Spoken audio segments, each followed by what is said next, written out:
ഞാൻ മനുഷ്യരുടെയും ദൈവദൂതന്മാരുടെയും ഭാഷകളിൽ സംസാരിച്ചാലും എനിക്ക് സ്നേഹമില്ലെങ്കിൽ ഞാൻ മുഴങ്ങുന്ന ചേങ്ങലയോ ചിലമ്പുന്ന കൈത്താളമോ ആണ്. എനിക്ക് പ്രവചനവരമുണ്ടായിരിക്കുകയും സകല രഹസ്യങ്ങളും ഞാൻ ഗ്രഹിക്കുകയും ചെയ്താലും സകല വിജ്ഞാനവും മലകളെ മാറ്റാൻ തക്ക വിശ്വാസവും എനിക്കുണ്ടായാലും സ്നേഹമില്ലെങ്കിൽ ഞാൻ ഒന്നുമല്ല.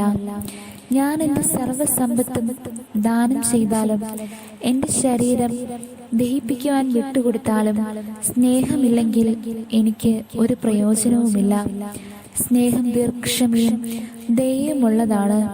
സ്നേഹം അസൂയപ്പെടുന്നില്ല, ആത്മപ്രശംസ ചെയ്യുന്നില്ല, അഹങ്കരിക്കുന്നില്ല.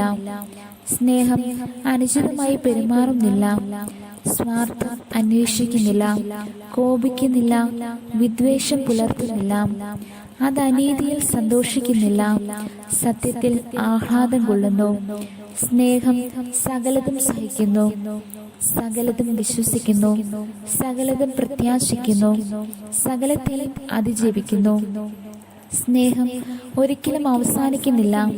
പ്രവചനങ്ങൾ കടന്നുപോകും, ഭാഷകൾ ഇല്ലാതാകും, വിജ്ഞാനം തിരോഭവിക്കും. നമ്മുടെ അറിവും പ്രവചനവും അപൂർണമാണ്.